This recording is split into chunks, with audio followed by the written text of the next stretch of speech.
everyone, welcome. I'm Professor Lane and I'm going to show you in this video how to use Shimadzu LabSolutions to create a method for integrating your HPLC with UV detection peaks. Then I'm going to show you how to run that method on a series of files, and finally how to take the integrated data set that you've generated and export those integral values as a text file that you can open in your favorite word processing program. Let's go ahead and get started. In step 1, we will aim to create a method to determine the area under each of your peaks of interest. To create this method, you will need to have previously run a sample that contains each of the compounds of interest so that we can map those out as we create our integration method. So we'll go ahead here and we'll start by double-clicking on LabSolutions icon to open the program. From there, you may be asked to enter a password in a pop-up window. If so, go ahead and enter that password as needed, and then click OK. At this point, the main menu for LabSolutions will open. Click on Post Run highlighted in orange there, and then double-click on the Post Run icon under the Data Analysis Tools. That opens up the Post Run window. From there, go ahead and come over to the left and click on Main. Main is up there toward the top, and then data analysis directly under that main menu will open up the appropriate window for us to create an integration method. Now, going to the folder icon, I'm going to navigate through the folders and files here until I find the data file where I ran a mixture of my compounds of interest for integration. So this was my mixture of different standards, all run as a single sample, and I'm going to use that as the basis for developing my integration method. So I'm going to pull up that particular file corresponding to my standards mixture. And in my case, that file was named H5. So I'm scrolling through here under these file names on the left to look for H5, double click that file name, and now we see on screen that we've pulled up my data set that I collected at 210 and 280 nanometers. I'm going to left click and drag over to pull all those peaks into sight. Doing that again to zoom in even more closely, left click and drag. And now I can see the 4 signals of interest. I'm going to go over to Wizard on the left hand side, click on Wizard. This is where the magic is going to happen to let us integrate our peaks. From there, I'm going to toggle to the appropriate wavelength, 210 or 280. Algorithm, I like iPeak Finder. I'm going to leave my detection threshold as the default. The integration range, I usually change to about half a minute before the first signal. So here we start at 5 minutes, and so I'm going to put it a half minute before that at 4.5 minutes. Then down here, we're at about 13.5, so I'm going to make that 14 as the latest integration point. Now from here, I leave peak filter as its default. I click on next and see where we're looking in terms of whether we've detected more peaks than we want, less peaks than we want, or whatever it is. We've detected way more. So therefore, I'm going to set the minimum height to a considerably higher value here. Click next. And now notice that we have 4 peaks that are appearing based on this threshold. And each of those 4 corresponds to the retention times that we are aiming to detect. So that's good to go. Then I click on the 280 wavelength. And for this, we're picking up some additional peaks. This data set is generally noisier looking, and I'm going to leave that as is. I'm going to go back and select the 4 peaks of interest from the 210 data set. I'm going to come over to the 280 data set now and click the peaks of interest. And notice when we get to the peak at around 13 minutes, we have the algorithm that's broken that into 2 peaks. I'm going to go ahead and select both of those. Chances are we probably aren't going to use the 280 nanometer data set because we're seeing better sensitivity. That is a larger peak size with the 210 signal, but I'll go ahead and curate that data just in case we need it in the future. So I've checked off all of these signals of interest for developing our integration method. Then I come down and I click Next. Once I've clicked Next, we're at a window where we can choose whether to use an internal standard or external standard. We can choose our units, and we can make a calibration curve data set if we want here, and some other more advanced features. I'm just going to leave most of this as the default, as you can see here. Click Next.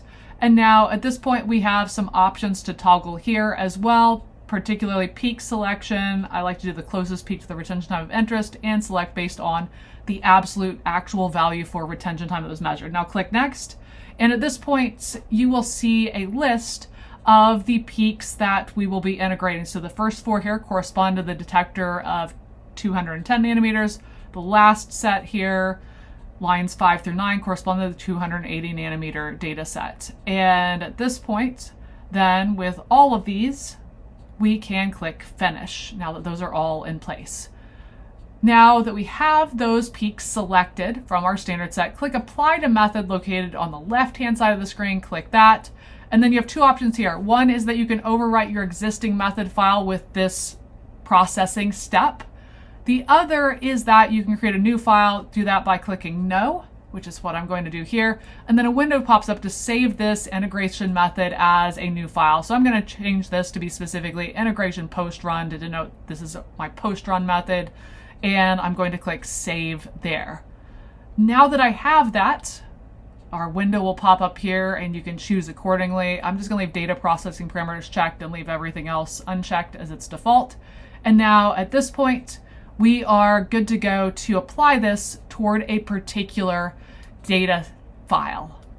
Let's now take that integration method that we created and apply it toward some HPLC files.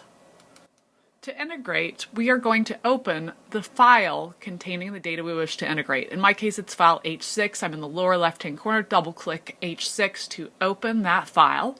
And once you have file H6 open, we see the HPLC trace here on screen and some auto-integrated peaks. To integrate as we wish, go to File, Load Method Parameters, and double-click on the integration method that we previously created. Click Open. And now toggle the options here that you want on and off under method parameters and click OK. Now you should see the file nicely integrated here with our peak list listed in the peak table there in green kind of toward the middle of your screen. Now at this point I want to integrate another file, H7 to be specific. So I'm going to go down to H7. I'm going to double click it. It will ask if we want to save our previous file. Yes, we do want to save that cool integration stuff. So now we have file H7 open. I go up to File again, down to Load Method Parameters again, and click on that file of interest, the method that we wish to use to integrate this. And now again, we're back to this Select Method Parameters window, untoggle the options we don't want, click OK, and now notice this file is nicely integrated as well. Voila! We have now integrated a couple of files of interest. And now with our files of interest integrated, we are ready to export the data as an optional step here, but a very helpful step if we wish to be able to open our tabulated integral values as text files using Excel or some other program, so we're not reliant on LabSolutions to be viewing, tabulating, and exploring all of these nice integral data that we've collected. So let's take a look at exporting these data. I'm going to go back to my files in the lower left-hand corner of our post-run analysis window.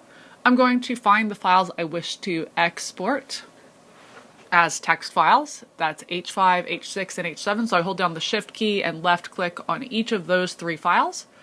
Once those are highlighted there in blue, I'm going to right-click on my mouse and go to File Conversion in the menu that pops up. I like to export to ASCII, ASC2, and you'll see on the left-hand panel of the pop-up window are three files that we wish to export here. You can export as many selected files as you want. I'm going to find the folder that I wish to export these text files to. Then once I found that file, I click OK, pop-up window about it exporting, and now I'm going to double check that those files have saved correctly. So I'm going to go into the folder that I saved those files to, and going to double click to just open with a default text editor for file H5 here, for example. We have our path to get to the data file, some other general information, and I'm going to scroll down and double check that we do indeed have our integral tables here. Voila, we see our peak tables for the 210 and 280 nanometer signals that we collected our individual peak integrals for, and any additional values that you programmed to fill in there.